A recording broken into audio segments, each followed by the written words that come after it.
Present by Mahesh के video. ये लागे है गोरिया ना जाना, लागे है गोरिया ना जाना, ये लागे है गोरिया ना जाना, लागे है गोरिया ना जाना, के नैने ठिकाना है गोरिया ना जाना, के नैने ठिकाना है गोरिया ना जाना।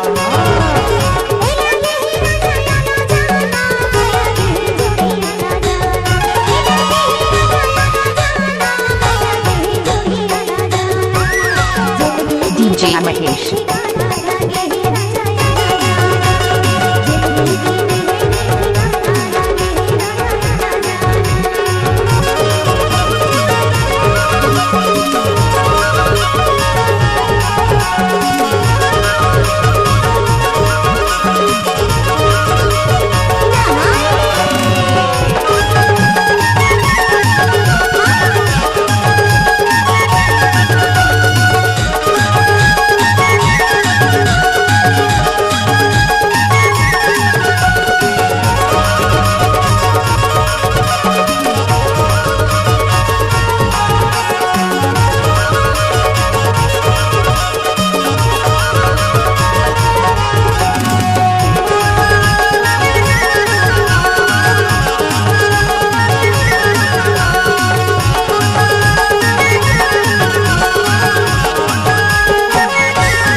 भोगे मानुष तल्ला पाएवर DJ महेश।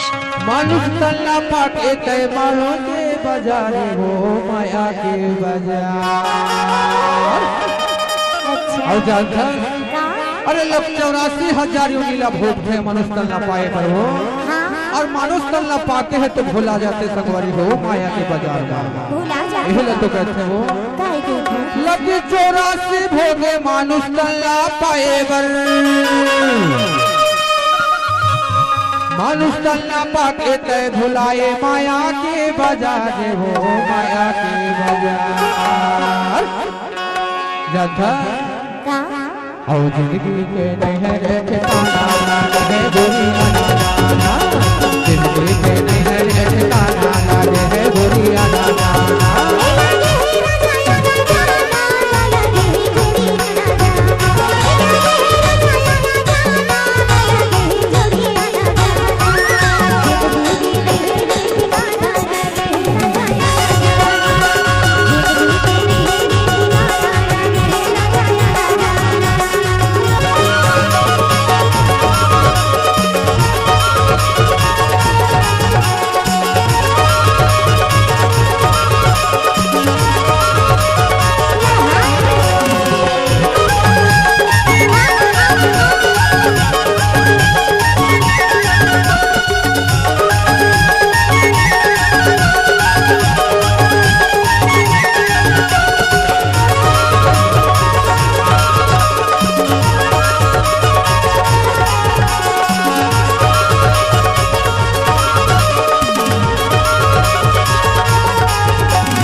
चार दिना के चोला रे सही 4 दिना के काया,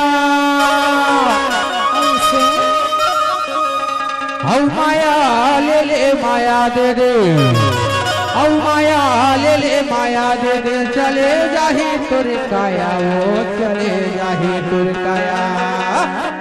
यही तो कहता हूँ ये 4 दिन के 16,000 दिन के काया कोनो भरोसा नहीं रहे वो। एक बार तो कहता हूँ